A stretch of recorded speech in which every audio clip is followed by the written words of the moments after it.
عليكم ورحمة الله وبركاته أصدقائي وزملائي الأعزاء، أخباركم إيه؟ يا رب تكونوا بخير إن شاء الله. النهاردة ميعادنا اليومي مع درس كل يوم ومعلومة كل يوم اللي بتفيدنا وبتهمنا في مجال مكافحة حشرات الصحة العامة. النهاردة جالي تساؤل. أنا بعمل مطعم أو بشتغل في مطعم وعندي مشكلة حشرات الزحفة والقوارض مع حشرات الطايرة. طبعا سبق الفيديو السابق اشتغلنا على الحشرات الطايرة في مطعم، نفس اللي اتقال في المطعم عن الحشرات الطايرة هو هيتنفذ مع حضرتك في البرنامج بتاعك. هنضيف شغل النهارده في حشرات الزحفة والقوارض. تعالوا بينا نكمل نشوف هنقول ايه في الفيديو، بس يا ريت ما تنساش لو سمحت لو بتشوفني لاول مره ادعي لوالدتي بالرحمه والمغفره وسائر امواتنا بالرحيم. النهارده يا جماعه نتكلم لو معايا مطعم وعاوز امنه ضد الحشرات الزحفة والقوارض. تمام، احنا خلاص حطينا في بالنا ان احنا شغالين كمان مع نفس المطعم حشرات طايره، لكن علشان انا في الفيديو السابق اشتغلت واتكلمت عن حشرات الطايره فخلاص حضرتك تقدر ترجع للاي اللي فوق، الفيديو هينزل لك في الاي فوق، تقدر ترجع له في الحشرات الطايره اللي نفس المطعم. النهارده هنشتغل تامين الحشرات الزحفة والقوارض. التامين ده او معرفه نوع الحشره بيبان عليا او بيبان عندي من اول المعاينه. لما المهندس بيروح المطعم وبيعمل المعاينه بتاعته التفصيليه بنعرف من المعاينه دي ايه هو الحشره اللي موجوده عنده ودرجه كثافتها قد ايه. وكمان بنعرف ان العميل ده اشتغل مع اكتر من شركه ولا دي اول شركه يتعامل معاها. لكل تساؤل بنطلع عندنا باجابات. يعني احنا لما يكون عميل اشتغل مع اكتر من شركه ولسه درجه الاصابه عاليه، ده كده معناه ان الاصابه دي بقى لها فتره عند العميل وما كانش بيصبر على شركه، او ان الشركه اساسا ما كانتش بتشتغل، ما كانتش بالجديره ان هي تكون يعني شركه محترمه، فكان بيغيرها باستمرار العميل. عرفنا، عملنا المعاينه بتاعتنا وشفنا انواع الاصابات اللي عند العميل وعرفنا درجه اصابتها، وبنخش المطعم، بنخش المطبخ، بنخش الحمامات، بنخش كل مكان في المطعم وبنشوفه بعينينا علشان نقدر نقدر الحشره ونعرف مستواها قد ايه. بناء عليه هنرجع شركتنا وهتبدا المعاينه اللي انت عملتها دي هتتحول لارقام حسابات وبناء اللي هو التسعير والمبيدات والخامات اللي انت بتجيبها للموقع بتاعك. كويس، بدأنا نشتغل في اول يوم حشرات زحفة وقوارض. طبعا التعامل هيبقى يكون داخل المطعم عشان طبعا هترش حشرات زحفة، بس اللي يهمنا من الخارج هو البلاعات. طبعا اغلبية المطاعم في الدور الارضي، تمام، فلازم تأمن بلاعات الشارع. اقرب بلاعة من المطعم ده لازم تتفتح وتترش، لازم تتفتح وتترش. في ناس هتقول لي دي بلاعة شارع، ايه اللي يهمني؟ انت اللي يهمك مصلحتك ومصلحة العميل بتاعك، مصلحتك ومصلحة العميل بتاعك. ايا كان المصلحة دي فين لازم تروح لها وتنفذها. ممكن الشركات السابقة ما كانش عندهم وجهة النظر دي والتفكير ده، ان هم بمجرد ما يفتحوا البلاعة العمومية في الشارع اللي فيها كمية صراصير رهيبة وكبيرة جدا هتبدأ تقلل عندك الكمية جوه المطعم لحد ما تختفي نهائي، وده في حد ذاته نجاح لحضرتك ويحسب لك قدام العميل. يبقى لازم هنشوف اقرب بلاعة للمطعم، لو في بلاعة من الامام وفي بلاعة من الخلف ابدأ افتح البلاعتين وابدأ اشتغل عليهم، اامنهم كويس جدا.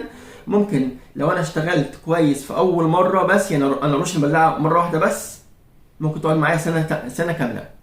تخيل حضرتك لو انت اشتغلت على البلاعتين امامي وخلفي مرة واحدة وقعدت معاك فترة سنة كاملة، يعني فترة التعاقد، تمام، يبقى انت كده عملت اللي عليك وهتبدأ تشتغل جوه المطعم.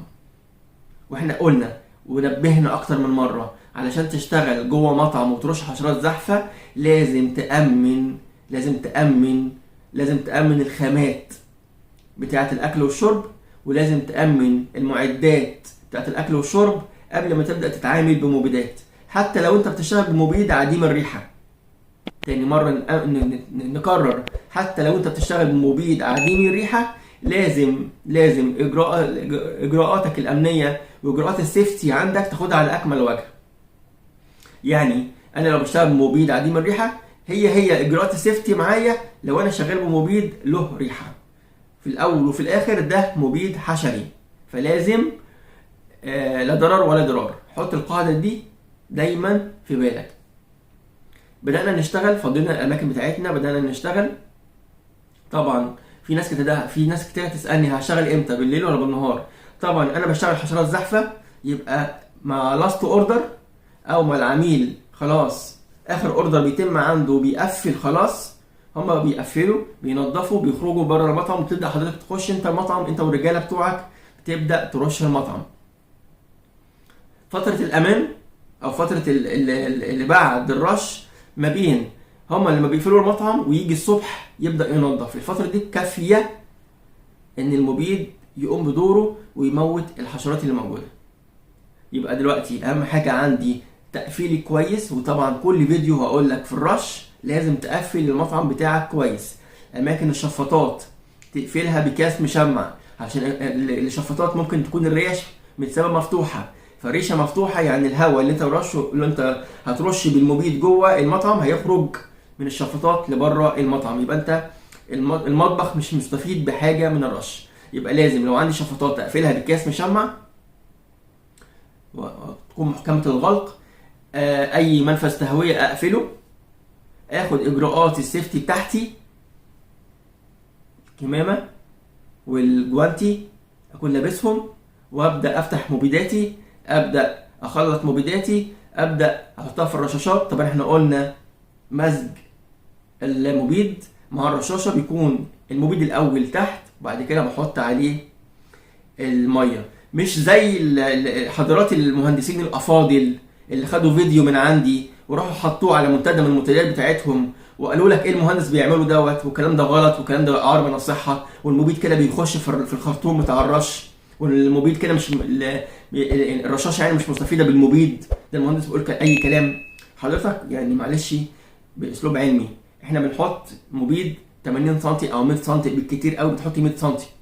لما بتحط حضرتك ال 100 سم مبيد في القاع، ال 100 سم دول هيجروا لك على الخرطوم بالعقل كده، معلش هو معلش يعني ايه، واحده واحده كده، ووزن الكلام اللي بيتقال، ما تبقاش متسرع وترمي اخطاء على الناس وخلاص. حضرتك ما تعتبرش نفسك انت الجهبذ الوحيد في المجال، لا انا بقول معلومه والمعلومه جربتها، جرب حضرتك المعلومه بعد كده ابدا بقى خزعبلاتك ارميها على الناس، ما ترميش كلام بالباطل على حد. الرشاشه نجيبها، نحط المبيد في القاع، المبيد بعدين نحط الميه، احنا كده بنخلط المبيد مع الميه. احنا المرجو من الموضوع ان كل ذره ميه بيقابلها ذره مبيد.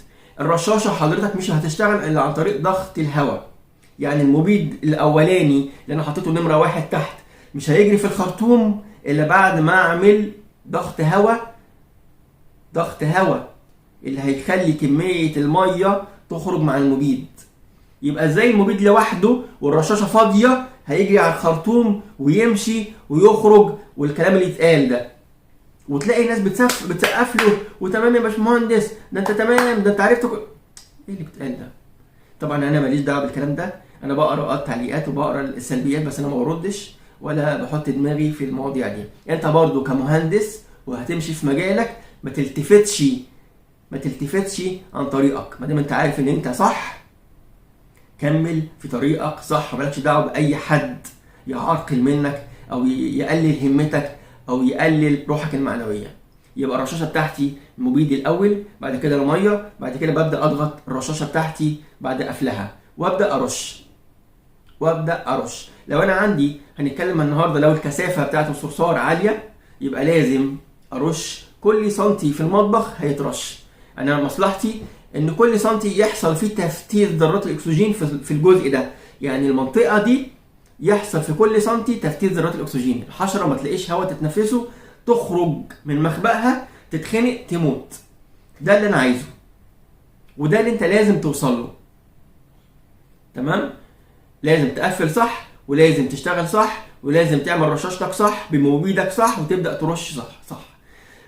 مفيش مكان تستثناه الا طبعا الاماكن المحظوره، يعني ما ينفعش افتح ثلاجه وارش فيها، ما ينفعش افتح ديب فريزر وارش فيه، ما ينفعش افتح بوتاجاز وجوه الفرن في حلل وصواني وزيوت وارش عليها. ما ينفعش يبقى في اكل وشرب وارش عليه. دي كلها ممنوع، دي كلها ممنوع. تمام. رشيت كويس، قفلت، وبعد الرش الغلق محكم لحد ما هم ييجوا يفتحوا الصبح، اقدر اقول لك ان الاصابه هتبدا تقل لحد ما العميل يجي يقول لك متشكر جدا لحضرتك. التعامل على القوارض بيكون ازاي؟ طبعا احنا قلنا ان لكل نوع حشره اكتر من وسيله، يبقى انا لازم اختار الوسيله الصح اللي هشتغل بيها. لو انا هشتغل في الخارج ليها وسيله، ولو انا هشتغل داخل المطعم في وسيله اخرى. يعني ما ينفعش اكون شغال جوه المطعم وجوه المطبخ واجيب محطات الطعام واحطها. ما ينفعش احط سموم جوه المطبخ وجوه المطعم. طب ايه المرجو؟ ايه الوسائل اللي انا ترشحها لنا؟ هقول لك اما المصايد السلكيه او اللواصق اللاصقه، يعني الكارتلاز او المصايد السلكيه. دي اعمل وسائل جوه المطبخ وجوه المطعم. المصيده هتكون داخلها كارت لاصق، او المصيده حره الحركه وتبدا بس تشتغل مع الباب بتاعها اول ما الهدف يدخل او ما الفار يدخل تقفل، او تحط لها كارت لاصق من جوه، او انك تحط الكروت اللاصقه بدون مصايد خالص، تحطها في اماكن. طبعا يعتمد الاماكن دي لازم ما يكونش فيها ميه، تكون ناشفه جافه. تمام. دي اللي جوه المطعم. وشوف لو عندك سقف معلق تبدا تفتح الاسقف المعلقه بتاعتك وتحط فيها كروت اللاصقه. طبعا ولازم تصرف مهم يكون معاك قلم باركر الوان، وتبدا البلاطه اللي هتفتحها من السقف المعلق تعلمها، تحط عليها علامه عشان تعرف ان دي كل مره تفتح نفس البلاطه وتشوف الكارت اللي انت حطيته لزق ولا ما لزقش. طب لزق يبدا غيره بجديد، او انك انت تبدا تحط اماكن جديده. وبرده ترجع تاني الزياره اللي بعدها وتراجع نفس الفتحات اللي انت حطيت عليها علامه وتشوف الكروت دي جابت فيران ولا ما جابتش. جابتها ابدا غير باستمرار لكروت تانية. دي اسهل وسيله لما يكون في عندك عميل بيقول لك انا عندي مشكله فيران ولا حصر لها. اسرع حاجه هي الكروت اللاصقه، اسرع من الطعوم واسرع من المصايد السلكيه، لان المصيده السلكيه احنا ممكن نحطها وحركه العامل حركه الموظف رايح جاي بتبدا تغلقها تاني ومحدش فتحها، يبقى المصيده فقدت فعاليتها. لكن اللاصق بمجرد مرور الحشره عليه او الفار عليه هيبدا يلتصق فيه. وميزه الكارت اللاصق ان هو بيجيب كل انواع الحشرات اللي بتتحرك. يعني انا حاطه للفار، لكن هو ممكن يجيب لي ذباب، ممكن يجيب لي صراصير، ممكن يجيب لي نمل، ممكن يجيب لي عناكب. فاي حشره بتتحرك على كارت اللاصق بتبدا تلتصق. فدي ميزه كارت اللاصق في سرعته. ولو في ابراص برضو بتلتصق. تمام. فدي فايده لازم تحطها في بالك، ان انا ممكن بذكائي ممكن اجيب اكتر من نوع حشره باستخدام كارت اللاصق، او بنستخدمه ككاشف اعرف المكان ده فيه حشرات ايه بالظبط. احط الكارت مده اسبوع واشوف الكارت بعدين هيجيب لي ايه، نمل، صرصار، فار، برص. اعرف المكان ده المكان ده فيه نمل لكن انت مش واخد بالك، المكان ده فيه ابراص لكن انت مش واخد بالك. يبقى انا دلوقتي امنت المطبخ من الاسفل بالمصادر السلكيه والكروت اللاصقه، وامنت السقف المعلق بالكروت اللاصقه. تمام. خارج المطعم ببدا امن المطعم من الاربع اركان بمحطات الطعوم والطعم اللي احنا عارفينه. تمام. احنا كده امنا من الداخل وامنا من الخارج. المحصله لو انت جايب نوع مبيد او طعوم كويسه، بيختار الوسائل بتاعتك الوسائل الدفاعيه باحترافيه. المحصله انك انت هتلاقي العميل بيشكرك في وقت قياسي وبيقول لك فعلا يا باشمهندس ان انا كان معايا حق ان انا اخترت الشركه بتاعتك لانكم شركه محترمه والمهندسين اللي معاكم مهندسين اكفاء. لو عند حضرتك اي تساؤل اسالني وانا هبدا اجاوبك وهرد عليك. يا ريت لو سمحت بعد اذنك لو بتشوف الفيديو لاول مره ادعي لوالدتي بالرحمه والمغفره وسائر امواتنا جميعا ان شاء الله.